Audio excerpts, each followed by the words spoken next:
こんにちは、はこです。今日はですね、治療家でもあり、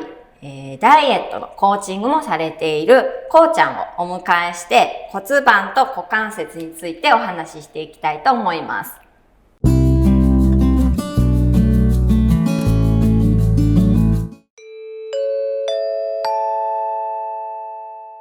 私がですね、こうちゃんが産後ママのダイエットをしていると聞いたときに、具体的にどういうことをね、されるんですかって聞いたら、骨盤と股関節、言ってみたら股関節を調整しますっておっしゃったので、股関節と言ったらね、私体美調律お尻歩きで股関節をね、調節しましょうっていつもね、お伝えしているので、どういうところが実際にそのダイエットに股関節をね、調整することがつながっているかについて、聞いていきたいと思います。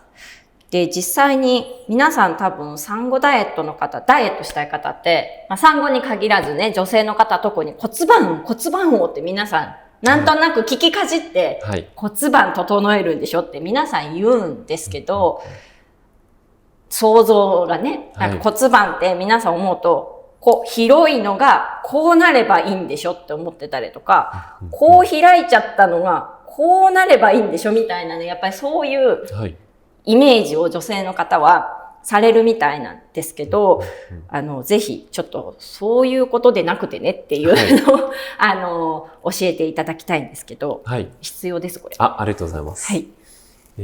僕の場合は産後のママの骨盤矯正すごく多いんですけれども、よく説明するのが、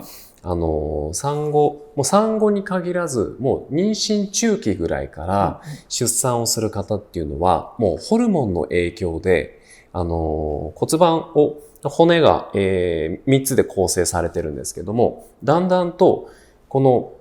骨と骨のつなぎ目の靭帯がもう緩くなってくるんですね。で、これは靭帯だけじゃなくて、妊娠中期ぐらいから女性はもう全身の関節が緩くなります。そのため、もう全体的に緩くなるので、骨盤だけではなくて、もう関節自体緩くなるっていうのがあります。そのためで、もう産後、だから、帝王切開だと産道は通らないんですけれども、でもそういう方でも、産後の不調を訴える方はすごく多くて、だから別に産道を通らなくても骨盤はある程度開いてるんですね。ただ骨盤自体もパカッと開くのではなくて、このつなぎ目の靭帯が緩くなるっていうのが問題です。で、結局、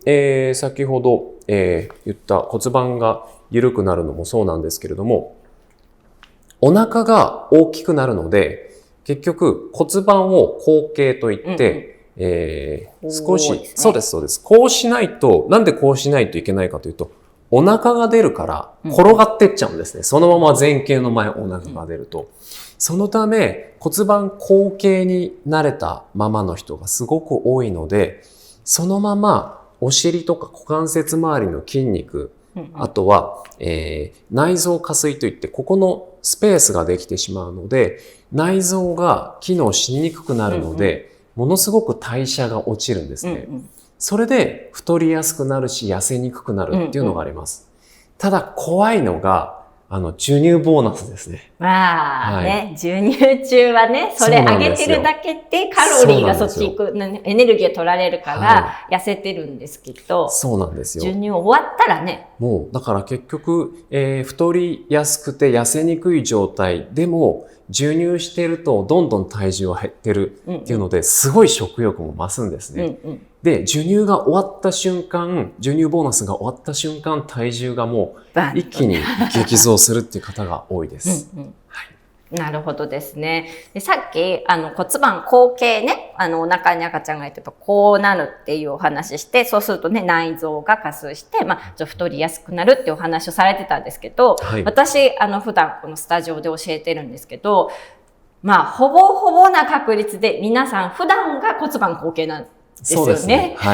なので、ということは、別に妊娠出産関係なく骨盤後傾気味だとどうしても代謝が悪くて、どうしても太りやすいというか痩せにくい体質になりますよね。なりますね。なりますよね。だからお尻歩きとかね、大切なんですよ。骨盤前傾にするのね。で、もちろん、骨盤の調整をするっていうと、一般の方には分かりやすいと思うんですけど、そこに、こうちゃん、股関節の調整もね、大切だっておっしゃってたんですけど、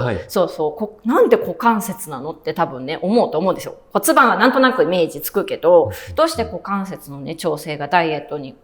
関係してるのかっていう、ちょっとじゃあ説明をしてあげてください。股関節周り、特にお尻とかもも周りの筋肉っていうのは、もう人間の中でもう1番2番ぐらいに大きい筋肉なんですね。なので、ここの、あとは、股関節、いろんな行動の、日常的な動作、軸になるので、そこが使えていないと、体全体がちょこちょこした動きになってしまうので、股関節動かせるようになると腰の負担も減りますし、体全体、膝とかの負担も軽くなりますし、本当に股関節だから大事なんですね。ほら、ね。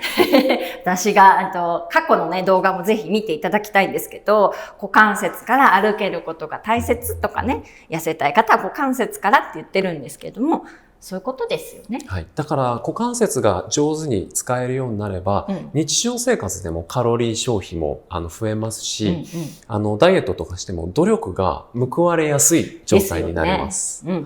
そう思います。やっぱりさっきね、ちょっと聞いたら、どうやって産後ママにじゃあダイエットの時の有酸素運動みたいなね、痩せるためなのをおすすめしてますかと聞いたら、やっぱり歩くっていうことをね、おすすめしてらっしゃるっていうことだったんですけど、でも歩く時に結局股関節が使えなくって、歩くと太ももが太くなりますよね。なりますね。そして膝も痛くなりますよね。ということで、やっぱり股関節から動くのってすごく大切なんですよね。だからこれもちろん産後の方は特にその変化がね、大きいので、や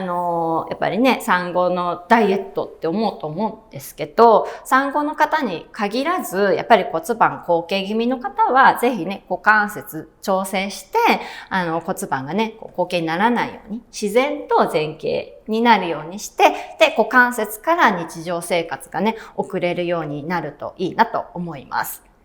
って言うと、じゃあどうやって股関節調整するのよって多分思われると思うので、今日はお話ですけれども、後ほどね、別の動画で股関節を調整する実践編をお届けしたいと思いますので、お楽しみに。チャンネル登録ぜひお願いします。参考になったりいいなと思ったらぜひこのねグッドボタン押してください。質問があったらぜひねコメント欄に書いてください。ではでは。